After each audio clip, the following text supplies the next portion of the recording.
네, 오늘 저는 이 본문의 말씀을 가지고 이 창세기가 왜 필요한가에 대해서 창세기 서론을 말씀드려야 될 것 같아요. 그냥 바로 본론으로 들어가는 것보다는. 그래서 제가 오늘은 좀 창세기 서론에 대해서 좀 여러분과 함께 은혜를 나누려고 합니다. 사실 이 창세기를 우리가 창세기가 한 50장이 되거든요. 전체가 한 50장이 되는 상당히 긴 장이죠. 긴 장입니다.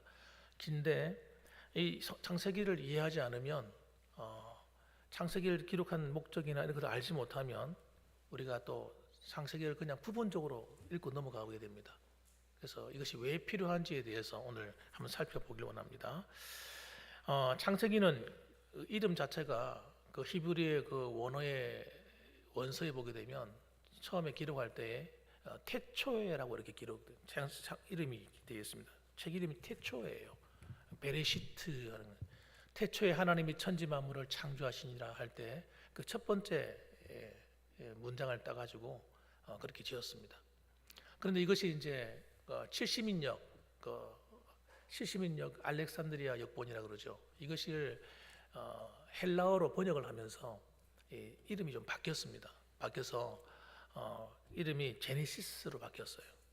지금의 우리가 알고 있는 이 이름인데, 그래서 이 70인 역본을 따라서 그 책을 따라 번역하다 보니까 지금 현재 모든 책들의 제목이 창세기로 되어 있습니다. 영어에도 보면 제네시스로 되어 있어요.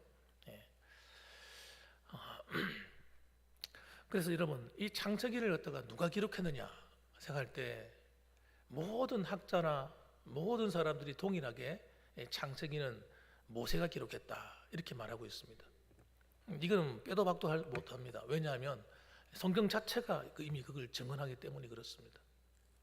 그리고 이 모세가 기록한 책으로서 제일 처음에 기록한 책이 창세기인데, 창세기, 출애굽기, 레위기, 민수기, 신명기 이렇게 진행되지 않습니까? 이 5권의 책을 모세오경이라고 해서 이스라엘 사람들은 이걸 제일 중요하게 여깁니다. 율법서 이렇게 말하기도 하고요. 그래서 이걸 아주 귀하게 여기는데, 그 중에서 창세기는 어떤 사람들은 필요 없는 책이 아니냐. 현대 신학자들 가운데 특히 자유주의 신학자들이 그렇게 얘기를 해요. 창세기 필요하지 않는 책이다. 너무 신화적이다 이렇게 얘기합니다. 우리가 믿기 어려운 이야기다 이거죠. 자유주의 신학자들이 원래 그렇습니다. 성경에 있는 모든 이적이나 이런 것들은 다 빼고 읽어야 된다고 얘기하는 거예요. 그래서 예수님이 가르쳐준 교훈만, 또 하나님이 말씀하신 그 교훈만 우리가 배우자 이렇게 말하는 사람들이 자유주의 신학자들입니다. 이런 사람들이 목회를 하면 목회가 잘 되겠습니까? 이런 사람들이 교회를 세워서 하면 교회가 안 됩니다. 교회가 다 망합니다. 하나님의 말씀을 제대로 안 가르치고 제대로 믿지 않기 때문에 성령이 역사하지 않는데 어떻게 되겠어요? 자, 그런데 우리가 생각할 때 그럼 모세가 도대체 이 창세기를 어떻게 알았을까 하는 겁니다. 태초에 천지 만물이 창조되고 그 이후로 일어나는 역사적으로 이어져가는 이 역사 연대기를 도대체 어떻게 알았을까? 전 두 가지를 생각합니다. 다른 학자들도 그를 동일할 거예요. 첫째는 구전입니다. 구전으로 내려가는 거예요. 옛날에는 이런 나라의 역사나 이런 것들이 언어가 없을 때는, 처음엔 언어가 없었거든. 글자가 없었거든요. 글자가 없었기 때문에, 글자가 없었는데 어떻게 이것이 알려줄 수 있겠습니까? 구전을 통해서인데, 주로 노래를 가서 통해서, 우리나라 같은 경우도 뭐 구지가 같은 이런 노래라든지 이런 옛날 고대 오래된 그 노래들이 있습니다. 그 노래를 가지고 역사를 이렇게 설명해 나가는 거죠. 그러니까 노래를 따라 멜로디를 붙여 부르면 이 사람들이 기억 속에 오래 남는 거예요. 그런 식으로 해서 구전되어 내려왔던 것이 아닐까, 그렇게 생각하는 것도 있습니다. 그걸 나중에 모세가 그걸 모아서 또 기록한 것이 아닌가 하는 그런 고대 전승에 대한 어떤 그런 추측도 할 수 있겠고, 그러나 또 반면에 모세가 그 시내산에 올라갔을 때에 하나님을 직접 만나지 않았습니까? 하나님을 직접 만나서 십계명을 받고 할 때, 그때 하나님께서 율법에 대한 내용을 쭉 설명하시면서 틀림없이 아마 창세기에 대한 얘기도 하셨을 것이다 이렇게 보는 부분도 많습니다. 그래서 얼마든지 그럴 수 있죠. 하나님께서 너는 받아 적어라 이거죠. 하나님께서 받아 적어. 그래서 이 보시게 되면 이 창세기 문체나 이런 걸 보면 이거 보게 되면 이게 아주 절도 있으면서 필요한 말만, 그리고 이것을 사람을 설득하려고 하지 않습니다. 태초에 하나님이 천지를 창조하셨느니라. 왜 창조했는지 아니? 이렇게 설명하지 않아요. 그냥 하나님 창조하셨다 이거예요. 믿든지 말든지. 들을 끼가 있는 사람은 들으라 이거죠.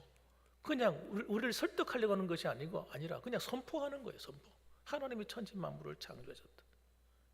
그래서 여러분, 어떻게 보면 저는 두 번째가 상당히 일리가 있다고 생각해요. 얼마든지 하나님께서 이 창세기에 대한 내용을 기록하도록, 받아 적도록 하셨을 확률도 높다, 이렇게 봅니다.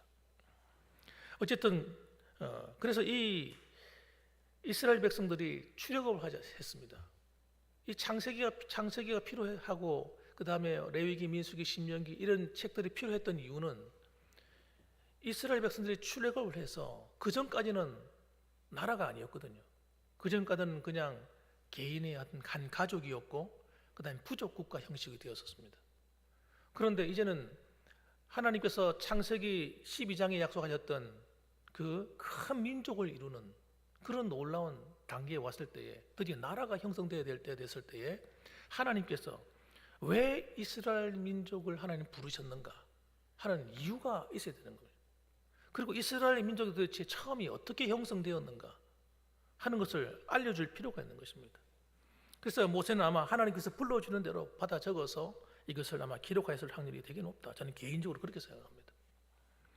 자, 그럼 창세기를 보게 되면 여러분, 창세기 구조가 아주 간단합니다.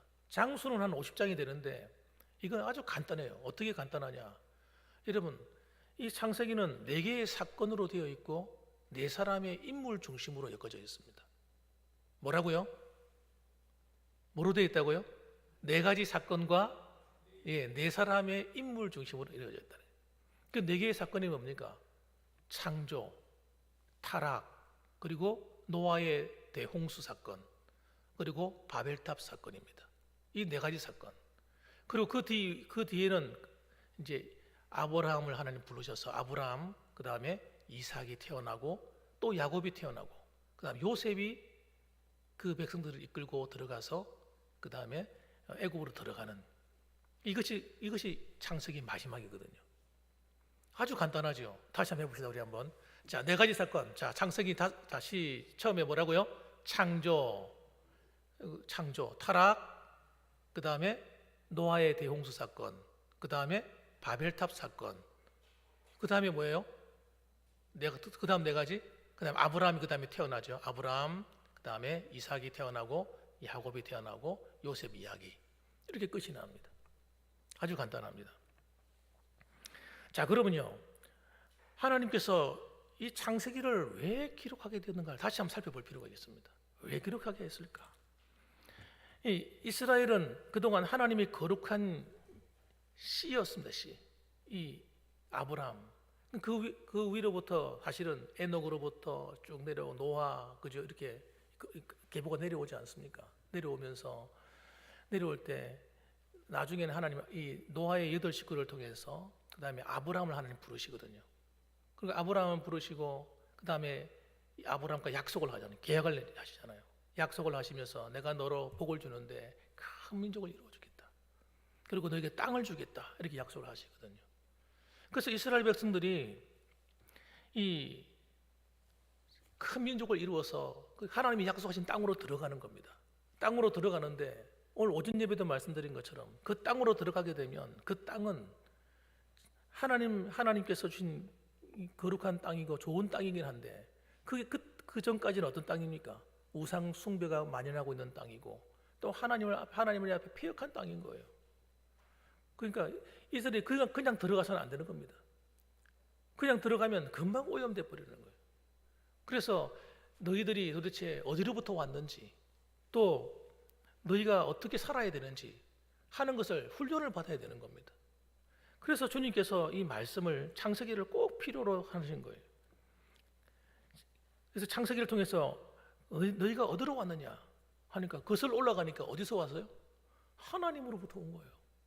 하나님이 천지 만물을 창조하셨고 이스라엘 백성도 하나님이 창조했다는 거예요. 그래서 더 놀라운 사실은 하나님이 이 사람을 지으시고 만드실 때 사람을 어떻게 만드셨느냐? 너무나 놀랍게도 하나님의 형상으로 만들었다는 겁니다. 그냥 아무렇게나 만들어진 존재가 아니고 우연히 태어난 그런 존재가 아니고 실수로 지어진 것도 아니고 하나님께서 하나님의 형상으로 만들어진 하나님을 닮은 존재로 만드셔서 하나님이 그 형상으로 창조된 사람들이 아담으로부터 해서 쭉 번성을 해서 온 세상을 다스리고 정복하도록 그렇게 만드셨다는 거예요. 그러니까 여러분, 이 창세기만 똑바로 알아도 이스라엘 백성들이 자존감이 어떻게 되겠습니까? 업되는 거죠, 업되는 거죠. 이야, 우리가 특별한 사람들이구나. 야, 하나님이 우리를 이렇게 특별하게 만드셨구나. 그러니까 여러분, 이 가치를 알게 되면 우리가 아무렇게나 살 수 없는 겁니다. 그래서 여러분, 이렇게 놀라운 은혜를 입었다는 사실. 그런데 문제는 뭡니까? 인류가 타락했다는 거예요. 아담의 타락으로 말미암아 하나님이 주신 복을 누리며 살아야 되는데 그 하나님이 주신 그 복을 받아 누리고 사는 것이 아니라 세상을 정복하고 다스리는 존재가 되는 것이 아니라 오히려 세상에 의해서 다스림 받는 거예요. 짐승들에 의해서 공격을 받고 오히려 하늘의 태양과 달과 별들을 섬기고 산을 보고 산에 산신령이 있다고 섬기고 바다에 용왕이 있다고 섬기고 거꾸로 뒤집어져 버린 거예요. 타락해서 여러분 인간이 부패하게 된 겁니다. 그래서 그 죄가 간영해서 하나님이 첫 번째 인류를 완전히 멸망시켜 버렸습니다. 그게 노아의 대홍수 사건이에요. 그래서 인류가 멸망에 이르렀습니다, 여러분. 완전히 망해버렸습니다. 조금만 망한 게 아니라 완전 확실하게 망해버렸어요. 멸절돼 버린 겁니다. 그런데 하나님이 긍휼히 여기셔가지고 이 노아의 8 식구를 통해서 새로운 인류를 출발시킨 겁니다. 새로운 인류를 출발시켜서 이들을 통해서 다시 한번 하나님이 그 계획을 이루시려고 하나님의 나라를 이루어서 다시 하나님이 첫 번째 창세기 1장 28절에 약속하셨던 그 약속, 생육하고 번성해서 땅에 충만해가지고 다시 하나님 말씀대로 이 땅을 다스려서 하나님의 나라를 이루어가도록 하는 그 일을 하려고 다시 노아의 식구들을 통해 출발시킨 겁니다. 그런데 놀랍게도 인류가 점점 번성해 갈 때에 여러분 이들의 이 하나님이 축복하시니까 여러분 얼마나 이 지혜가 대단한지 하나님의 형상으로 닮았으니까요. 문명을 만들어내는 거예요. 과학을 만들어내는 겁니다. 그래서 그 당시에 바벨탑을 쌓기 시작하는데 신할 땅에서 바벨탑을 쌓아가지고 그들이 아름다운 건축을 합니다. 우리가 볼 때는 야 정말 대단하다 멋있다 해줘야 될 텐데 문제는 뭐냐면 그 바벨탑을 쌓는 의도가 아주 오만불손한 겁니다. 그것이 뭐냐면 하나님을 대항하는 거예요. 우리가 흩어짐을 면하자. 그리고 대를 쌓아서 우리 하늘에까지 올라가 보자. 그리고 하나님의 명령을 거역하는 겁니다. 하나님은 흩어지라 했는데 모여서 탑을 쌓아서 하나님을 오히려 대항하는 그런 문명을 만들어내는 거예요. 그러니까 하나님께서 너무너무 마음이 안타까우신 거예요. 그럼 어떡합니까? 할 수 없이 그들을 갖다가 당장 심판해가지고 또다시 멸망시켜야 되는데 그럴 수는 없잖아요. 그래서 하나님께서 어떻게 하셨느냐? 그들을 흩으시는 겁니다. 언어를 혼잡케 해서 말을 다 다르게 만들어가지고 흩어버려요. 그것이 이런 창세기 10장, 11장에 나오는 사건이에요. 그리고 난 다음에 하나님께서 그들을 불러서 아브라함을 통해 가지고 새로운 나라를 세우기 시작하는 거예요. 이 나라를 세우는 게 굉장히 중요한 겁니다. 그래서 이스라엘을 아브라함을 통해서 세워서 특별히 수많은 민족 가운데 수많은 사람들 가운데 너희들을 내가 택했다는 거예요. 택해서 나의 백성으로 삼았다는 겁니다. 이것 또한 얼마나 큰 자존감이 세워지는 겁니까? 이야, 그렇게 하나님이 심판하시고 하나님이 미워하는 하나님의 사람들 가운데서 하나님이 특별히 한 사람을 택하고 그 사람들 가운데서 하나님 한 민족을 이루어서 우리를 하나님의 백성으로 삼아 주셨구나. 이런 정체성, 이게 확립이 되는 거예요, 여러분. 그래서 우리가 하나님을 섬기는 하나님의 백성으로 부름받았다는 사실은 정말 대단한 특혜죠. 로마서 9장 4절 보면 이렇게 나옵니다.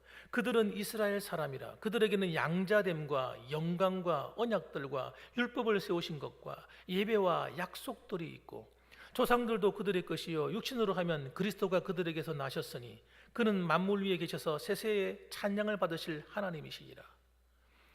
그러니까 그들은 여러분 보통 은혜를 받은 게 아닙니다. 하나님께서는 그들의 민족을 통해서 예수님 그리스도가 오시는 그런 복까지 받았단 말이에요. 그리고 하나님께서 계획하신 게 무엇이겠습니까? 하나님께서 그 나라를 제사장 나라로 삼겠다고 결심하신 거예요. 그것이 출애굽기에 나옵니다. 출애굽기 6장에 보게 되면 너희가 내게 대하여 제사장 나라가 되며 거룩한 백성이 되리라. 너는 이 말을 이스라엘 자손에게 전할지니라. 이 제사장 나라가 된다는 것이 무슨 말이겠습니까? 모든 이방 나라와 하나님과 사이에서 이런 중보자 역할을 해서 그들에게 하나님 나라 복음을 증거해 가지고 여러분 그들을 구원하는 성교의 사명을 하나님 주신 것이에요. 그러니까 이스라엘 백성들이 예수님이 오셨을 때에 여러분 그 예수님과 함께 뭐 했어야 됩니까? 대회개 운동이 일어나 가지고 지금 하나님 말씀 안에 똘똘 뭉쳐 가지고 여러분 이 로마의 압제부터 우리 이겨나가자 이게 아니라 정말 근원적인 문제, 죄와 사망의 권세로부터 해방되어서 온 인류가 하나님께로 돌아가는 그 복음 전하는 일 사명을 이 이스라엘이 감당해야 했던 겁니다. 그것을 위해서 부르신 거예요. 그런데 여러분 차라리 로마에 의해서 압제에 의해서 예수님이 돌아가셨으면 그들이 죄가 없을 텐데 그들이 그게 아니라 자기들 스스로가 자신의 그리스도이고 자신의 왕인 예수님을 십자가에 못 박아 죽여버린 거예요. 그리고 그 죄가 엄청난 거예요, 여러분. 그래서 그들이 누려야 될 축복을 다 뺏겼어요. 누구한테 뺏겼습니까? 이방인들에게 뺏겨버린 거예요. 그러니까 여러분 그들이 왜 그렇게 되었겠습니까? 그들이 이 정체성을 유지를 하지 못한 거예요. 하나님은 왜 우리를 부르셨는가? 왜 하나님 우리를 지으셨는가? 하는 목적을 잃어버린 겁니다. 이런 목적을 잃어버리면 여러분 끝나는 거예요. 오늘도 우리가 하나님께서 이스라엘 백성들에게 주신 오늘 오전 예배도 배웠잖아요. 율법, 특히 십계명. 이 계명은 굉장히 중요한 거예요. 그래서 이 계명에 대한 이야기를 예수님이 반복해서 말씀하시고 또 이 계명에 대한 이야기를 누가 하느냐? 서신서를 읽어보십시오. 서신서를 읽어보면 여러분 특히 사도 요한은 그걸 굉장히 강조합니다. 계명. 그래서 여러분 이것을 우리가 놓치고 살면 안 돼요. 이걸 중요한 핵심을 놓쳐버리면요 우리의 사명도 잃어버리고 다 잃어버리는 거예요. 성도가 우리에게 주신 사명을 잃어버리면 끝나는 거예요. 이스라엘 백성들이 그들을 부르신 목적과 그 사명을 잃어버리는 순간 끝난 겁니다. 끝나버린 거예요. 그런데 이 의도를 모르고 이스라엘 백성들은 처음부터 하나님께 대항을 합니다. 하나님이 그들을 부르신 이 목적, 그들을 광야로 부르신 목적이 있는데 그걸 못 깨닫는 거예요.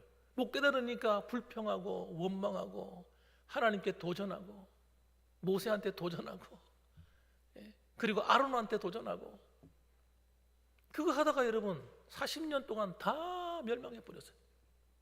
그런 어리석고 부끄러운 사람들이 어디 있습니까? 여러분? 우리도 예수를 믿는데 예수님이 우리 교회를 부르신 목적이 있다면 하나님께서 우리를 왜 부르셨나요? 왜 구원해 주셨는가? 이게 목적을 잃어버리면 여러분 우리도 이 똑같은 이스라엘 백성들처럼 되는 겁니다. 여러분 이 창세기만 똑바로 봐도 우리의 과거가 보이지 않습니까? 우리의 과거 우리가 어디로부터 출발했는지 여러분 우리는 여러분 우연의 산물이 아닙니다. 과학자들이 말하는 것처럼 진화론의 산물이 아니에요. 저절로 단순한 단세포부터 복잡해지는 이렇게 될 수가 없어요. 여러분 말이 안 되는 거예요. 사람들로 하여금 곡해하고 오해시켜서 하나님을 모르게 만드는 거예요. 하나님이 우리를 지으셨어요. 이건 너무나 선명한 사실이고 너무나 분명한 겁니다. 우리는 이 사실을 붙들어야 돼요. 아, 나는 하나님이 지으신 특별한 사람이구나. 그 수많은 사람들 가운데서도 특별히 나를 사랑해 주시고 나를 불러주셨구나. 이런 영적인 자존감 이거 가지고 살아야 됩니다. 아무리 세상 일이 바쁘고 막 정신없이 돌아간다 할지라도 아, 내가 특별한 사람이다. 하나님이 나를 불러주셨다. 이런 자존감을 갖고 살아야 됩니다. 그리고 그렇게 되면요, 우리가 왜 살아야 되는지도 나오는 겁니다. 우리는 하나님의 영광을 세상에 나타내도록 부름받았습니다. 너희는 세상의 소금이요 너는 세상의 빛이다. 우리는 세상 사람들처럼 같이 살면 안 돼요. 너희는 거룩한 하나님의 백성들이라는 걸 잊지 말아야 됩니다. 우리는 거룩한 하나님의 백성이에요. 이 거룩하다는 말이 무슨 뜻입니까? 그 원어에 보게 되면 카데시 하는 말이에요. 카데시. 카데시가 분리하다 이런 뜻입니다. 구별된다 이런 뜻이에요. 그리스도인들이 이 마지막 시대에 세상 사람과 구별이 안 되면 안 된단 말이에요. 이 교회를 다닌다 안 다닌다 그런 말을 하는 게 아닙니다, 여러분. 예수를 믿는다 안 믿는다 그런 말을 하는 게 아니에요. 예수 믿는 사람들은 세상 사람들과 달라야 된다는 얘기하는 거예요. 이게 거룩입니다. 거룩. 거룩한 백성으로 살도록 부름받은 겁니다. 우리는. 그래서 세상 사람들이 보면서 교회를 바라보면서 성도를 바라보면서 야 뭔가 우리하고 다르네. 우리하고 생각하는 게 다르고 말하는 것이 다르고 행동하는 것이 다르구나. 이렇게 나타내도록 우리를 하나님 부르신 거예요. 그래서 하나님이 계시다는 사실을 알도록 하도록. 그러니까 우리는 여러분 세상 사람들과 똑같이 반응하면 안 됩니다. 어떤 사건이 딱 벌어지면 세상 사람들처럼 똑같이 원망하고 불평하고 이러면 안 돼요. 직장 다닐 때도 다른 사람들이 다 직장에 대해서 불평하고 상사에 불평할 때 따라서 그냥 같이 불평하고 이러면 안 돼요. 우리는 하나님이 나를 왜 그곳에 보내셨는가를 생각하셔야 돼요. 먹고 살 길이 없어가지고 하나님 보내셨는가? 그건 아니지 않습니까? 우리는 여러분 어느 곳에 가든지 농사를 지어도 하나님이 왜 나에게 농사를 짓게 하셨는가? 내가 어떤 일을 할 때 항상 하나님을 생각하는 자세가 필요합니다. 그래야 우리가 여러분 떳떳하게 살 수 있어요. 나와 만나는 모든 사람들에게 하나님의 영광을 나타내야 됩니다. 이게 우리의 사명이라고요. 더 나아가서 여러분 하나님 우리를 부르신 목적이 뭐예요? 하나님 나라를 이루어 가도록 하는 겁니다. 하나님의 나라가 먼저 내 안에 이루어져야만 됩니다. 그래 교회 안에 하나님 나라가 온전히 이루어집니다. 여러분 목회자로부터 성도들까지 내 안에 하나님의 나라가 이루어져야 돼요. 이 말은 예수 믿는다 안 믿는다 이런 말이 아닙니다. 여러분 하나님 나라가 임한다고 하는 것은 이미 예수를 믿은 성도의 삶 속에 하나님과 나와 사이의 관계가 형성되는 겁니다. 하나님을 진정 나의 왕, 나의 주인이 되어주는 겁니다. 나는 그분 앞에 머리를 숙이고 무릎을 탁 꿇는 거예요. 그분 앞에 종이 되어야 되는 거예요. 그래서 그분을 섬겨야 됩니다. 그분이 말씀하시면 예, 말씀하시옵소서. 순종이 되어야 됩니다. 이것이 여러분 내가 안에 하나님 나라가 이루어진 거예요. 이게 예수 믿는 겁니다, 여러분. 이게 성도의 신앙생활하는 거예요. 이게 안 되고 예배드리고 봉사하고 기도하고 말씀 읽고 이렇게 끝나버리면 안 돼요. 하나님 말씀에 굴복이 돼야 됩니다. 내가 유리하고 내가 좋을 때만 하는 것이 아니라 나한테 불리한 상황이라 할지라도 내가 좀 손해본다 할지라도 하나님 말씀이라면 내가 손해보는 거예요. 내 자존심이 상하는 일이 생겼다 할지라도 하나님 말씀이 그렇게 하라 하시면 예, 아멘. 이게 하나님 나라가 이루어진 사람이에요. 그래서 여러분 하나님 나라가 내 안에 이루어지기 시작하면 우리 모두가 다 그렇게 이루어지면 교회 안에 하나님 나라가 임해버리는 거예요. 하나님의 나라가 이루어진 사람이 직장 생활을 하게 되면 그곳에 하나님 나라가 또 이루어지는 거예요.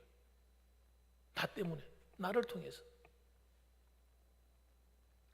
그래서 이제 복음이 여러분, 복음이 능력 있게 되려면 우리는 나 한 사람이 변화가 그 시작이 되어야 되는 사실입니다. 나는 변화되지 않아요. 그래서 변화가 뭔지도 몰라요. 예수 믿는다는 말이 무슨 말인지도 몰라요. 그냥 교회 다니는 것이, 교회 잘 다니고 봉사 열심히 하는 것이 예수 믿는 것이라고 생각할 때 이건 큰 오해란 말입니다. 우린 그거 이상입니다. 그런 수준이 아니에요. 그건 세상의 종교들하고 다를 바 없잖아요. 그러면 그 정도가 아니라 우리는 하나님의 말씀을 통해서 진짜 하나님의 나라, 내가 예수 믿는다는 게 뭔지, 내가 어디로부터 왔는지를 분명히 알고 하나님의 나라를 향한 뜻이 뭔가 그걸 깨달아 알아서 그 하나님 뜻을 내 삶 속에서 실현해 나가는 거예요. 그래서 여러분 그 일을 감당하기 위해서 교회를 세우신 겁니다. 교회를 세워서 복음을 증거하라는 거예요. 더 나아가서 그러니까 여러분, 교회가 이 목적을 잃어버리면 여러분 아무것도 아닙니다. 세상 사람들처럼 어떻게 하면 잘 먹을 것인가, 잘 입을 것인가, 어떻게 하면 시집장가 잘 갈 것인가, 어떻게 하면 좋은 자리에 앉을 것인가. 이건 여러분 세상 사람들이 하고 똑같은 거예요. 이건 여러분 그냥 하나님 주신 선물입니다. 우리가 신앙생활만 잘하면요, 하나님 나라가 내 안에 이루어지고, 너희는 먼저 그의 나라와 그의 의를 구하라. 우리 안에 하나님 나라와 그 의가 다 이루어진 삶을 살면 나머지는 이 모든 것을 너에게 더하시리라. 덤으로 주시는 겁니다. 그러니까 목적을 향해 나가면 나머지는 덤으로 오는 삶을 살게 되는 거예요. 그러나 이것이 목적과 이게 뒤바뀌어 가지고 우리가 먹고 사는 일에 정신이 팔려서 막 살아가면 다 잃어버려. 영적인 것도 잃어버리고 다 잃어버리는 거예요. 이스라엘 백성들이 바로 그 문제에 직면한 겁니다. 다 잃어버린 거예요. 그래서 너무나 불쌍한 거예요. 그의 자손들이 무슨 죄가 있습니까? 이스라엘 백성들 예수님을 십자가에 못 박아 버리고 그 밑에 자손들이 무슨 죄가 있냐고. 온 나라에 떠돌아다니면서 2000년 동안 서름을 받고 뒤에서 손가락질 당하고 요거도 먹고, 히틀러 같은 사람이 나와가지고 600만 명을 학살해서 죽였습니다. 도대체 그 사람들이 무슨 죄가 있냐고요. 여러분, 우리가 우리 한국교회의 책임이 너무 커요. 그래서 저와 여러분의 책임이 너무 큽니다. 여러분, 우리가 어떻게 신앙생활을 하느냐에 따라서 우리 후대가 하나님의 축복을 받느냐 그렇지 않느냐 갈림길에 놓여 있는 거예요. 단순하게 내가 교회 잘 다니고 신앙생활 잘하고 이런 문제가 아닙니다, 여러분. 그래서 우리는 여러분 이 마지막 때를 살아갈 때에 하나님이 주신 이 목적을 깨닫는 거예요. 창세기를 공부하면서도 하나님의 목적, 하나님, 우리의 과거가 이런 거군요. 내 현재도 하나님이 그 천지 만물을 창조하신 주님이 내 아버지가 되시고 내 구주가 되시고 내 주인이 되셔서 내 삶을 다스려 주시는군요. 그분이 성령이 내 수면에 운행하듯이 내 삶을 품고 나를 품어서 내 안에 놀라운 일을 또 행하려 하시는군요. 이 얼마나 희망적인 거예요. 그럼 미래는 어떻습니까? 미래는 말할 필요도 없는 거예요. 하나님께서 앞으로 우리를 통해서 하실 일을 생각하면 너무너무 감사한 거죠. 저는 그래서 우리 봉암교회가 앞으로 미래가 밝다고 생각합니다. 저는 확실하게 믿어요. 우리가 바른 믿음 안에 딱 서서 나가기 시작하면 하나님이 우리의 자손들의 미래도 밝혀버리는 거예요. 우리 교회의 장래도 밝혀버립니다. 할렐루야. 우리는 122년의 역사로 끝나는 교회가 아니라 앞으로 222년, 322년 주님 오시는 그날까지 하나님 나라와 그 의를 위해 쓰임받는 거룩한 교회, 거룩한 성도의 아브라함과 같은 그런 축복을 받기를 주님의 이름으로 축원합니다. 기도하겠습니다.